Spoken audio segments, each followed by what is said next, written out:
ఎమ్మెల్యేలు విధిగా ప్రజా దర్బార్లు నిర్వహించాల్సిందేనని ముఖ్యమంత్రి చంద్రబాబు తేల్చి చెప్పారు. ప్రజా సమస్యలు పట్టించుకోమంటే కుదరదని తెలిపారు.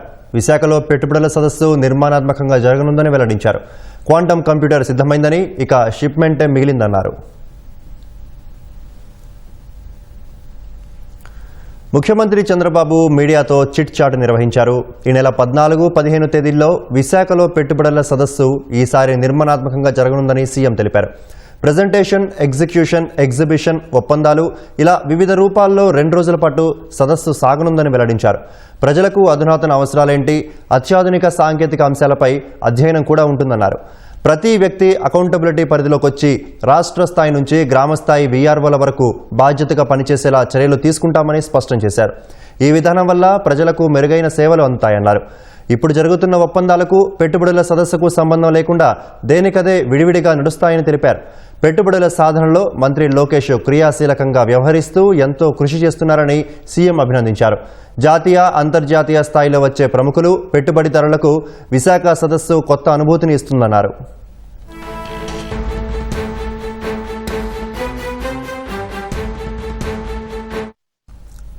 సమస్య ఎందుకు పరిష్కారం కావట్లేదో బాధితుడికి స్పష్టంగా అర్థమయ్యేలా తెలిపే విధానం తెస్తామని సీఎం చంద్రబాబు తెలిపారు. పరిష్కారం కాని సమస్యలకు ఉన్న సాంకేతిక అడ్డంకులపై వివరంగా బాధితుడికి తెలియాలన్నారు. కింది స్థాయిలో ఉన్న అవినీతి నిర్మూలనకు సమగ్ర చర్యలు చేపడుతున్నామని తెలిపారు.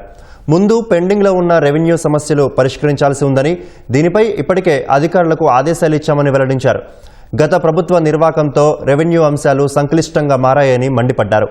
సున్నితమైన అంశాలను జాగ్రత్తగా పరిష్కరించాల్సి ఉందని, 22A నిషేధిత జాబితా భూములపైన త్వరలోనే నిర్ణయం తీసుకుంటామని స్పష్టం చేశారు.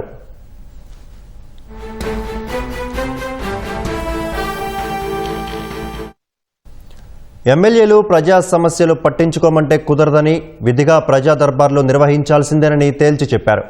లోకేష్ ఆదేశాల తర్వాత ఎమ్మెల్యేల్లో కదలిక వచ్చి అన్ని నియోజకవర్గాల్లో ప్రజా దర్బార్లు నిన్న నిర్వహించారన్నారు. సమస్య తన వద్దకు వస్తేనే పరిష్కారమవుతుందనే భావన ఉండకూడదన్నారు. ప్రతి సమస్య ఎక్కడికక్కడ పరిష్కారమయ్యే వ్యవస్థను ఏర్పాటు చేయడమే లక్ష్యంగా పెట్టుకున్నామన్నారు.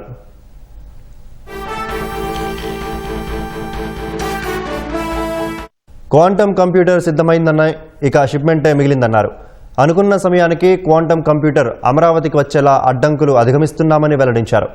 అమరావతి బ్రాండ్ ఇమేజ్ పెరిగిందని, హైదరాబాద్ స్థాయిలో ఇక్కడ భారీ ఈవెంట్లు జరుగుతున్నాయని సీఎం తెలిపారు. ప్రభుత్వం కూడా ఆ స్థాయిలో భారీ ఈవెంట్లను ప్రోత్సహిస్తోందన్నారు.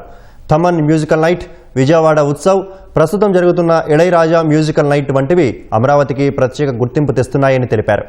ఓవైపు భారీ ఈవెంట్లు, మరోవైపు భారీ పెట్టుబడులతో ఏపీ దూసుకెళ్తోందని వెల్లడించారు. తెలంగాణకు చెందిన ప్రీమియర్ ఎనర్జీస్ నెల్లూరు జిల్లాలో నాయుడుపేటలో దాదాపు 6,000 కోట్ల పెట్టుబడి పెడుతుండడం శుభపరిణామమన్నారు.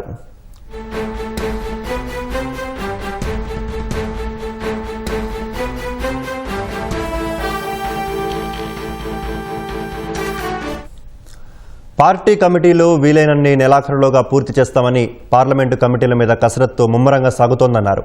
డిసెంబర్ చివరి నాటికి అన్ని కమిటీలు పూర్తి చేసి పార్టీని ప్రజల్లోకి మరింత బలంగా తీసుకెళ్తామన్నారు.